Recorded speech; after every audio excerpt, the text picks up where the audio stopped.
our steering servo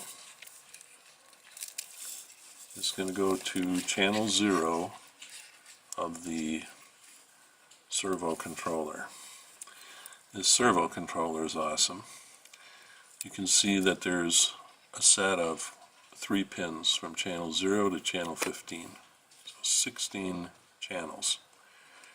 And each has 3 pins. There's PWM pin, there's a V plus pin, and a ground pin. So they already know that what we have here, brown wire is ground, red wire is plus, and the orange wire from the servo is PWM, or data. And so it's very easy, just plug and play, hook these things up.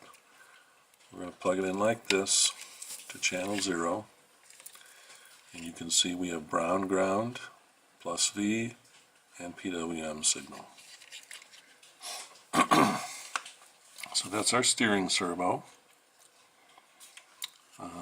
And then our top servo, which I assume they mean this one, goes to channel 14.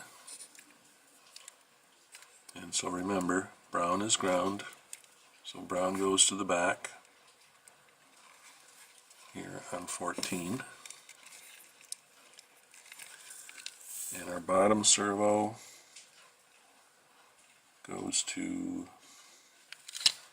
oh wait a second,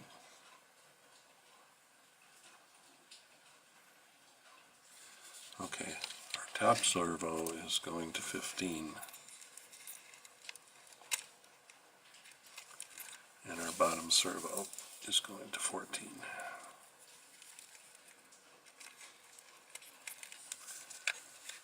Okay, so make sure you have the orange wires facing you on your servo connections, and that they're not offset by mistake, and how the servos are wired.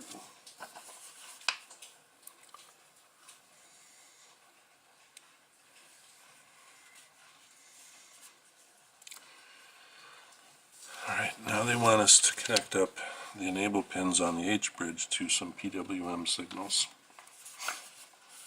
The H-bridge is already getting its own power from somewhere else, so we don't need the V plus and ground signals from the servo here. So let's see, can we use these short wires here? I think we can use these short wires to get there. So peel off 2 short wires. I am going to use green and blue, and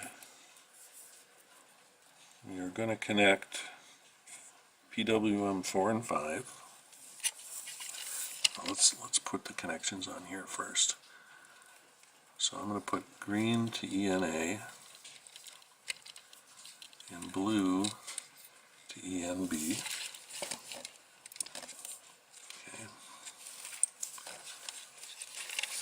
And those need to go to 4 and 5. Looks like they have ENA to 5. ENA is green. And then the other one to 4, just like that. Okay, double check. Green is on 5 and ENA. And blue is on 4 and ENB.